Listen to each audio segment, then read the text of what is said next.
بسم الله الرحمن الرحيم. السلام عليكم ورحمة الله تعالى وبركاته. أبلينك يا قالي كبجمو فيديو خنرت إن شاء الله واني ولي الله لو أكما بيكم واني بلينك يا هدو غرانا مكبسا أنا كان ندي بجرا بيا سعودي كان كيسا نمني جولي سدي أفر يوتك أهت لما نمني هن قبل نجر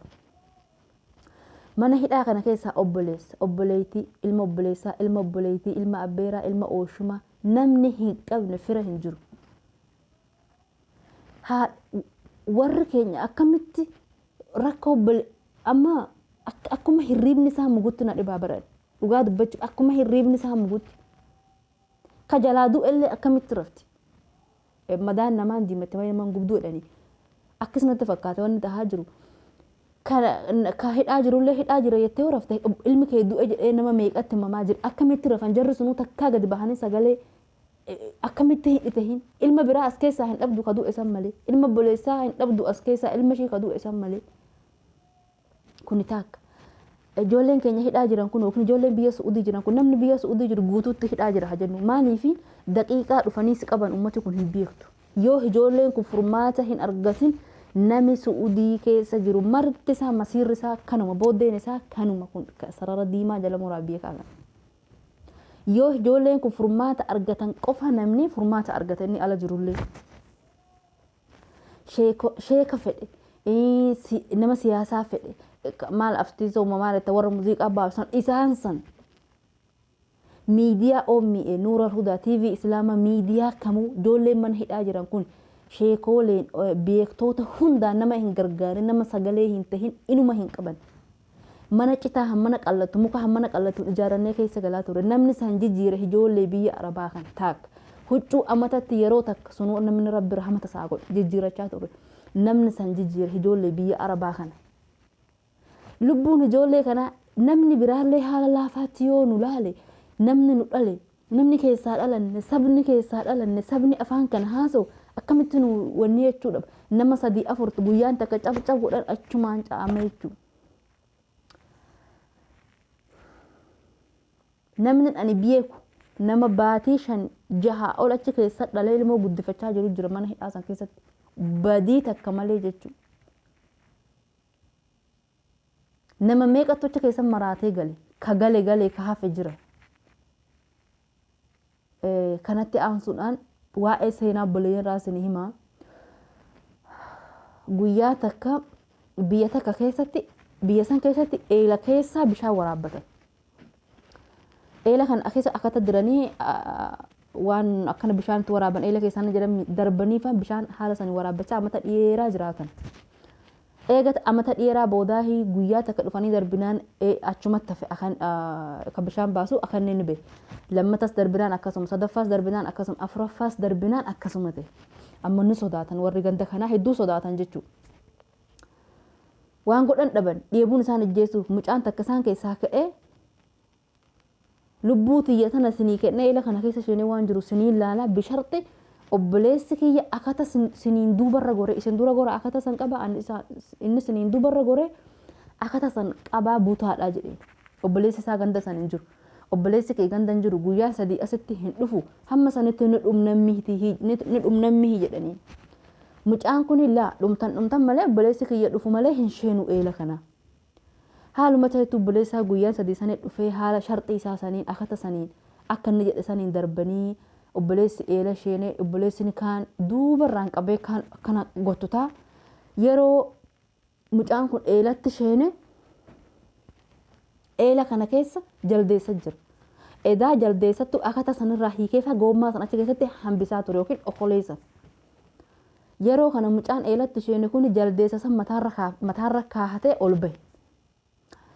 wetta ol bahe kana jarri fulduraan akata kana qabaniiran kun ummatiin humna qabnaa si baasnaa isheen jechaani turan suni ni baqatan nama sodaachisa gaa sodaatanii ni baqatan jechuu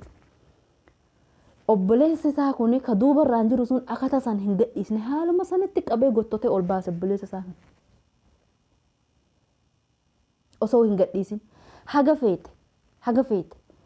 warra qabeenyaa jala deemtu warra mootummaa jala deemtu haga feete nama kaan jala yoo deemaa oolte abbaan si fayyadu booddee obboleessa kee abbaan si fayyadu obboleeyyan keenya kana obboleeyyan keenya kan har'a mana hidhaa kana keessaa baafachuu qabna. Akka obboleessi sun eela san keessaa obboleessi isaa baafatetti. Isa obboleessi isaa duubarraan hin jiraanne warri gandaa nuyi humna qabnaa nuyi si baasnaa isheen obboleessa keen eegini jechaa ni tura sun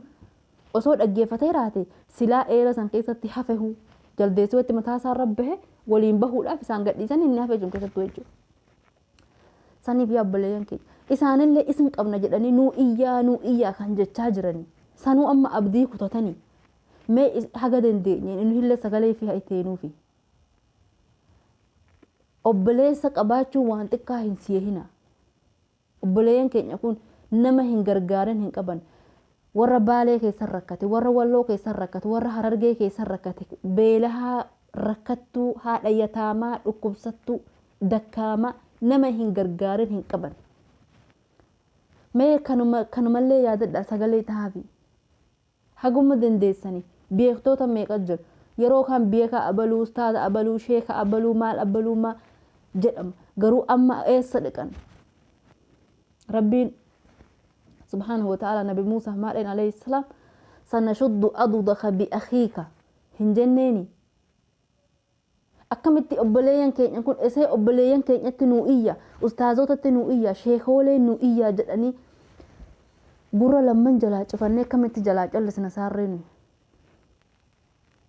Rabbiin isaan qaqqabu waan biraallee waan jennu qabnu haga dandeenye nu illee du'aa'ee isaa alma isaanii goona du'aa'ee ol wanni caalullee hin jiru. Agartan biyya Magribi lubbuu mucaa daa'ima sanii bararuuf biyyi halkanii guyyaa 5 osoo bakka sanii hin munyuuqin dhaabbatan. Nuhi lubbuu nama 50,000 ol tahu mana hidhaa keessatti yookiin biyya Arabaa keessatti akkana rakkatanii dhiisneefaa gallee rafna. Haadhoonni keenya rafan, olamaa'in keenya rafan, warri siyaasaa, warri beektoonni keenya rafan, marti keenya rafan jechuudha. Rabbiin dafee haa qaqqabu waan biraan jennu waan qabnu wallahi garaa nama nyaata wanni obboleeyyan keenya. Amma warri hidhaa jiru qofaa osoo hin tahin warri Suudii keessa jiru warri ala jirurreen booddeen isaanii kanumaa yoo ijoolleen kun furmaatan argatin zooree sanuma jechuudha. Zooroo maal jedhamichi sun. Akkis inshaallah rabbiin rahmata nuu haa godhuu dafee nuu haa qaqqabu obboleeyyan keenya isma ka dandeettii qabu ka humna qabu ka waa hunda harkaa qabu maftahaan hundi harka rabbii jirti. Rabbiin sagalee nama dubbachaa jiru kana sababaa godhee furmaata hafidu. Warroonni sheekoolee Arabaa, Hindii, Paakistaanii, Yemanii maalii hunda hordoftan koomentiin isin illee kennatan yoo jiraate koomentuma suuraa ijoollee keenyaa kana bicha wala tabaarakallaa wala jazaakallahu khayr wala maashaallah san dhaabdanii koomentuma kana qofaa kennadha. Mee kanumaan barreeffama lugaa biraa yoo dadhabne suuruma san gadhiisuu kan dadhabne. Akka suuraa qullaa wal gadhiisnu sani suuraa ijoollee kanaallee gadhiisuu hin dadhabina. Assalamu alaikum warahmatullahi wabarakatuh.